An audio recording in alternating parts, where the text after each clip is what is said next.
Today, we're going to be talking about how to back up your computer, which is always something that you should maybe be keeping in the back of your mind. It's a really good idea to do it. So we're going to walk you through all the steps, and then afterwards, as Summer said, you'll have an opportunity to ask any questions. So a little bit of an overview of what we're going to be chatting about today. So we all know what's coming up. I'm going to give a little introduction. We're going to talk about types of backups, backup methods, and then we're going to go into the specifics. So hopefully by doing these different types of backups on different types of computers, you'll be able to get some knowledge that applies to you. So we're really trying to provide a varied kind of lots of options. I know sometimes we just do Apple, we just do Android things, but we're going to give you lots of different information today. That's going to be about Windows, Mac OS, Linux. And then we're going to also be doing best practices for backing up and also choosing the right backup solution for you based on some different circumstances. So getting right into it, a little bit of just some preamble for what backing up actually is. Data loss can happen due to hardware failure, accidental deletion, or even malware attacks. So it's very important that you do regular backups to ensure that you can quickly recover important files and you can minimize downtime and also data loss. Some statistics show that 30% of people have never backed up their data before, which does put them at risk of losing important information. So the purpose of today's presentation is to make sure that none of us are part of that 30%. And backups are crucial in a few different ways for both personal and business data. So if you've got any really important files that you need to be keeping, if you're a student as well, but also if you're working for a business, you don't want to be losing any of the information you need to do your job. And this will then ensure that any memories, documents, and important files are preserved. Now, there are some different types of backup. And firstly, a full backup is a complete copy of all data on a system. So this would include operating system files, installed applications, and on top of that, all user data. So kind of just imagine anything that your computer is made up of and helps it function. Some pros of this is that it simplifies recovery because all data is in one place.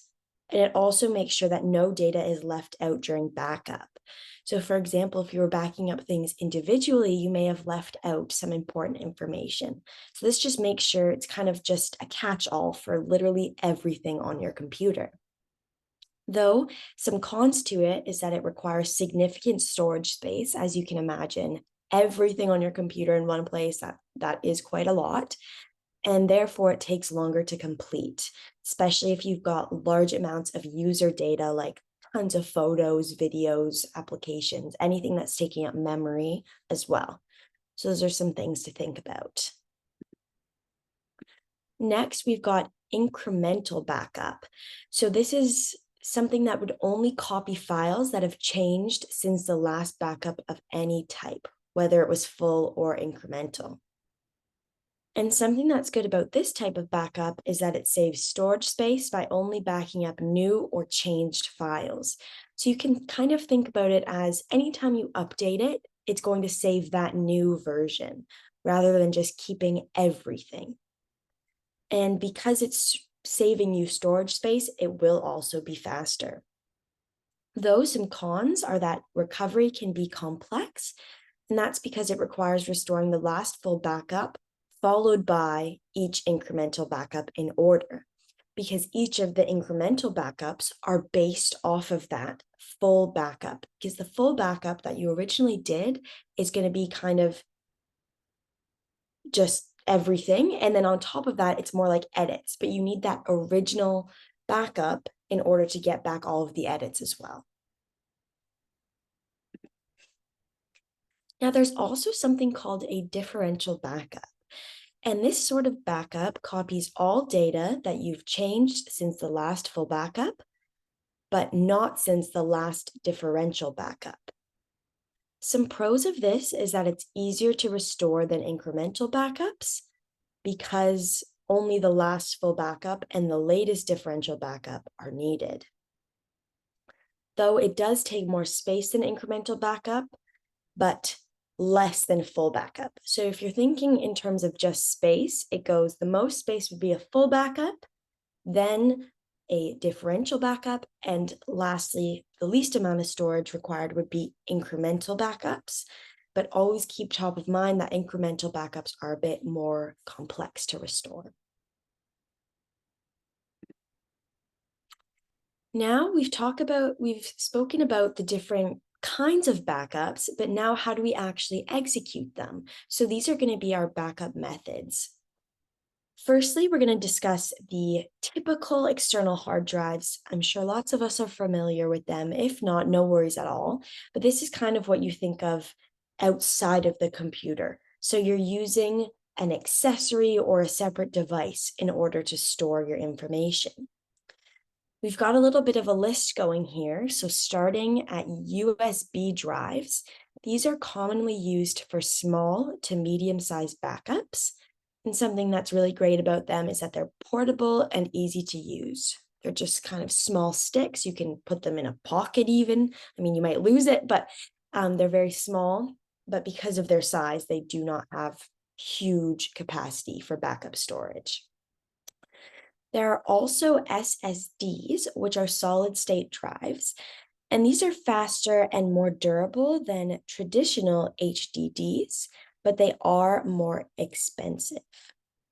And HDDs are hard disk drives, and these offer large storage capacity at a lower cost, though they are slower and less durable than SSDs, which are here, the solid-state drives. So there are kind of different features that you're going to have to exchange or compromise. If you want it to be faster and more durable, you'd go with solid-state drives, but it is more expensive. If you want more storage capacity for cheaper, and it will also be slower, you want to go for a hard disk drive. So now some pros and cons of having an external hard drive. So again, that external accessory or device that you would have outside of the computer. Some pros is that you will not need internet access, and it's quick access to data for recovery. Though something to keep in mind is that the devices can be lost, stolen, or damaged. So it's kind of like you have to also be responsible for not just your device, such as the computer, but also this extension of storage space that you can physically hold. Anything that you can hold can get lost. So you just want to be extra careful with how you're storing it, making sure it's not in a place where it could get damaged.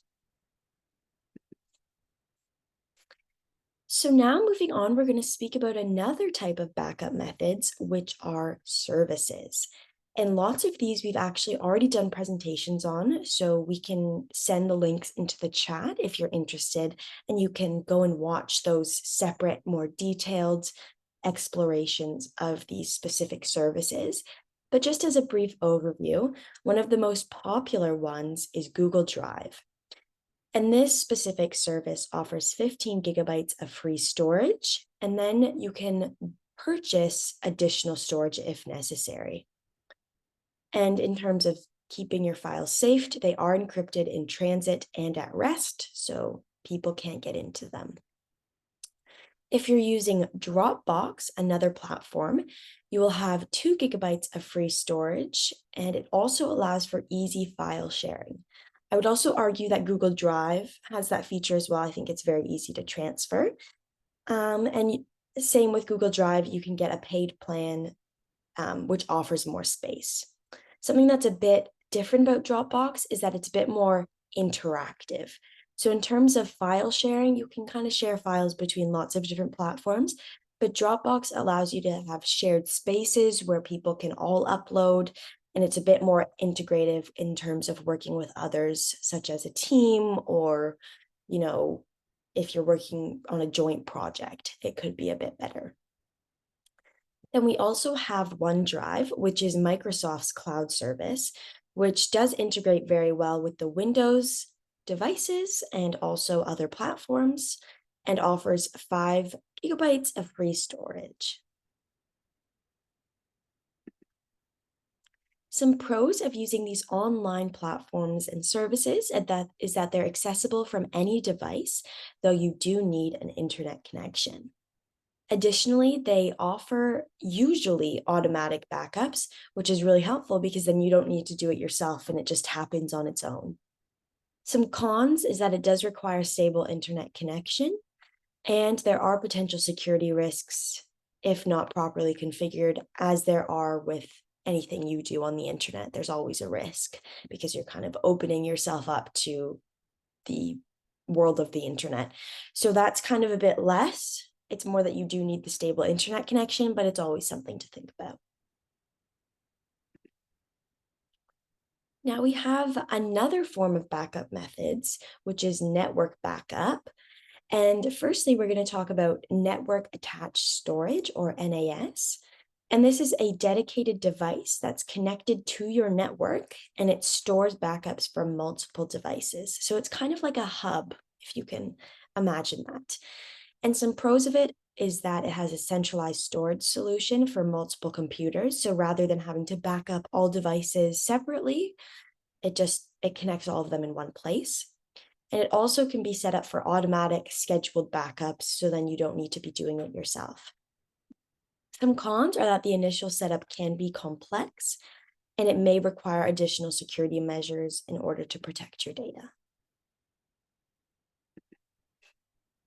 So now that we've explored the different options that you can go with, whether it's an external hard drive or physical device, an online platform, or the NAS, we can now get into how to actually perform backups on your computer.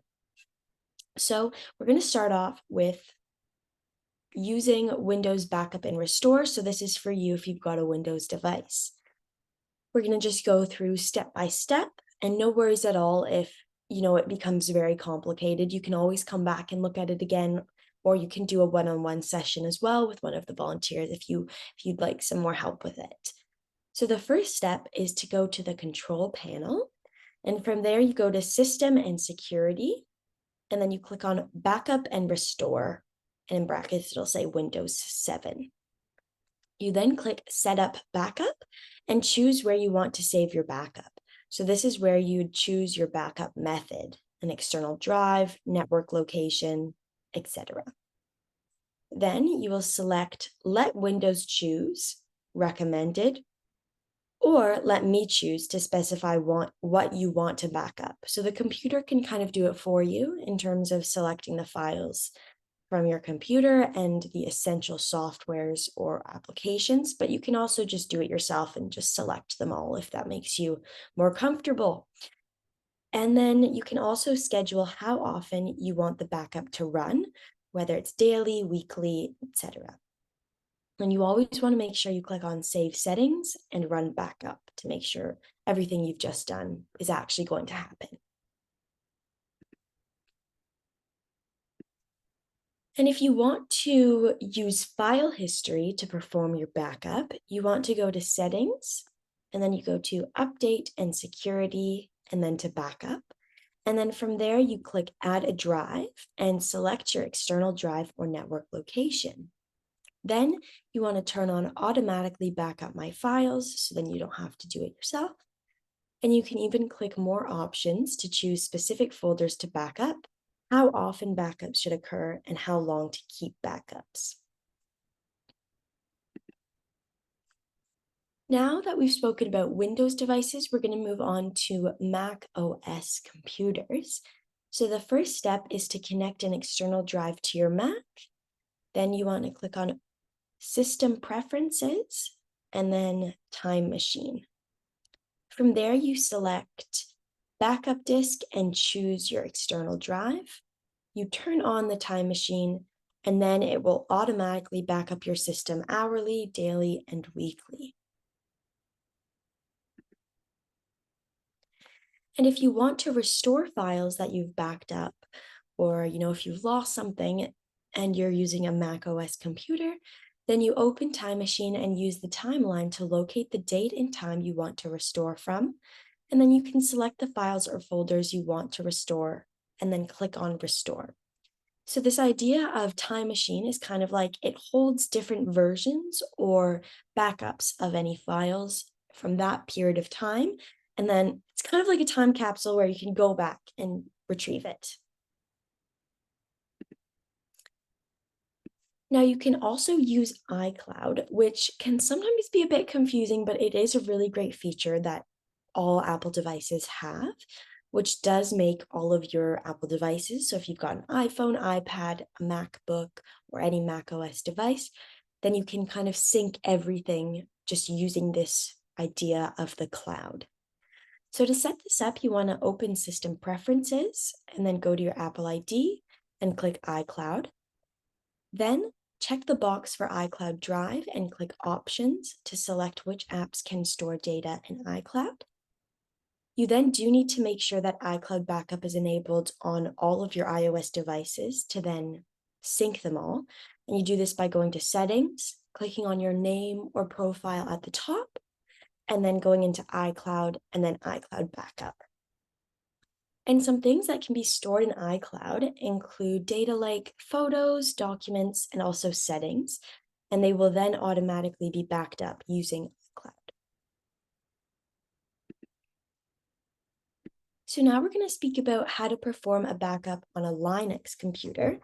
And if you want to use rsync, which is kind of the system they have, you would go to Command, and they've got different kind of things going on here. I've actually never personally used a Linux computer, so definitely if you got more information on it, we'd love you to share it with the group. And you can go to Delete, Source, and Destination. If you click on A, it stands for Archive Mode, where you can preserve permissions, timestamps, and symlinks. V stands for Verbose Mode, which would provide detailed output. H stands for human readable output. And if you click delete, you can remove files in the destination that no longer exist in the source. So a bit of a continuation from that, you can also schedule backups with cron. You can edit cron tab by doing cron tab E to schedule the backup, and an example entry to run rsync daily at midnight would be doing 00 and then at star, star, star. And you can also do delete source destination. If you're using GUI tools, which is the Deja Dupe, I'm not completely sure how to pronounce that, which is just a simple backup tool that integrates with Genome. And something great about it is that it supports incremental backups, encryption, and scheduling. And the steps of using this would be to open it up, select folders to backup, choose a destination, and set a schedule. There's also time shift, which is primarily used if you want to do a system snapshot, which would then make it easy to restore your system to a previous state. This service is ideal for backing up system files as well as settings, but you can also include personal data as well. And now we're going to go into some best practices for backing up just to make sure it goes smoothly and it works properly for you. And we're going to start off by discussing the 3-2-1 rule. And this means that you want to have 3 copies, which is the original data and 2 backups. You want to have 2 different media, so using 2 different types of storage, such as an external hard drive with iCloud storage or using an online platform. And finally, 1 offsite copy. So you want to store 1 backup in a different physical location to protect against disasters like fire or theft. So if you have it somewhere else, it's kind of in its own place, separate from you, and it can be somewhere you can go to if something happens. Additionally, you want to think about having a regular backup schedule. If you have highly critical data that changes frequently, like work files, ongoing projects, you'd want to back that up daily to make sure it's updated each day. If you've got data that changes regularly but not daily, such as personal documents or photos, you could update these weekly and make sure that they're backed up on a weekly basis. If you've got far less critical data or just an additional layer of backup is something that you're wanting, you can do it monthly for extra measure. And you want to use software or built-in tools to automate backups according to your schedule. So rather than writing it in your calendar, do backup. You want to use the systems that they have, so then it just happens on its own. And it's not an additional task you have to think about. Next, you also want to test your backups, and you can do this by periodically restoring files from your backup just to ensure they work. So kind of simulating a situation where you've lost something, so you're trying to go back to find it. You want to check that all important data is included and that no files are corrupted. And something that's also helpful with testing backups is that it helps you to identify and fix any potential issues before the real data loss occurs. So as I was saying, kind of simulating the situation of if something were to happen, you want to check that it's reliable in bringing back the information or the software that you had lost. So now we're going to think about how to actually choose the right backup solution for you. We've spoken about lots of different options and the specifics of different devices and what they offer. But now here are just some more considerations when you're putting thought into which one applies best to your situation.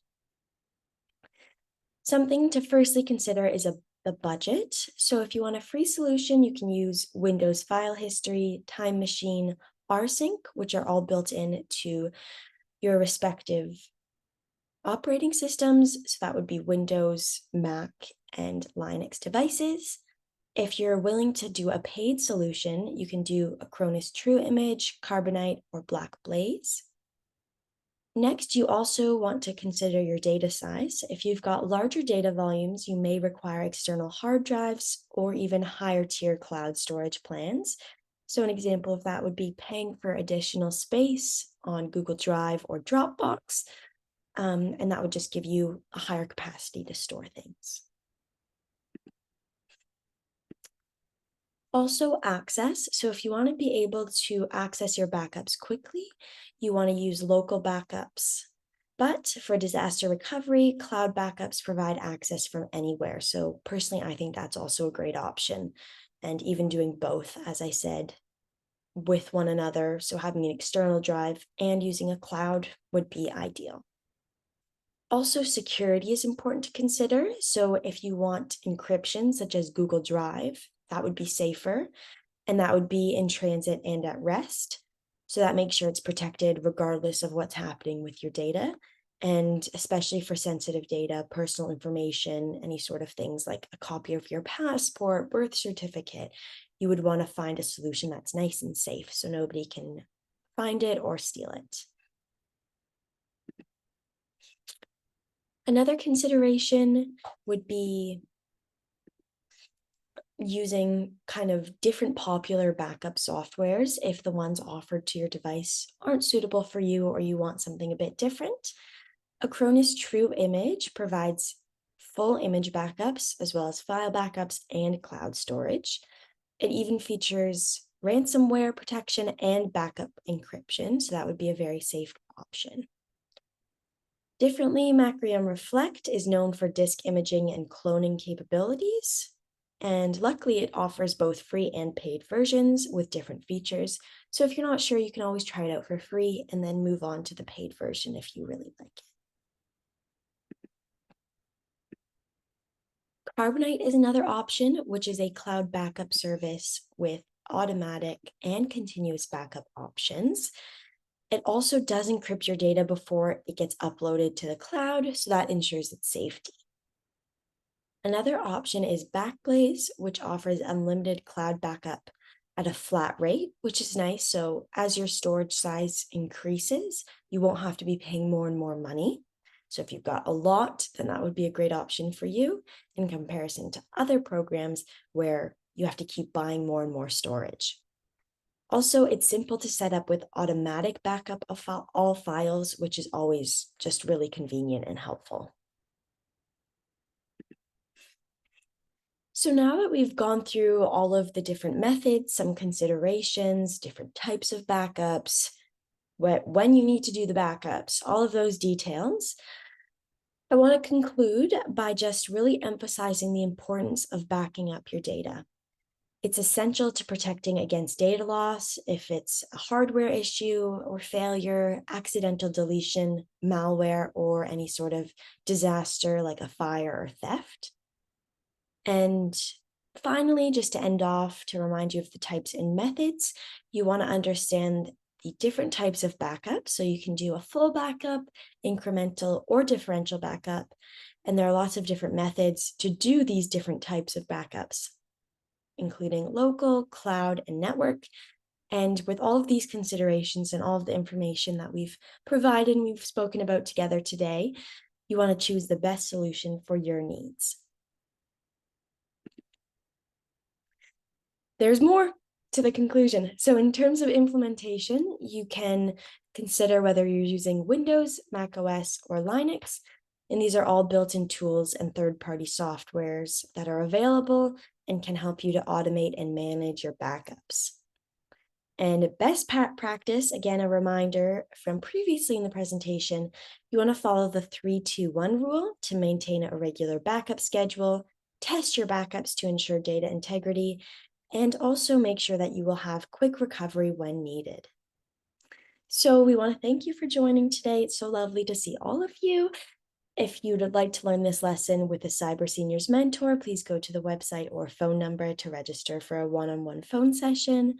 Additionally, we host weekly tech drop-in sessions from 2 to 3 p.m. Eastern Time on Thursdays. And anybody and everybody is welcome to come with any tech-related questions.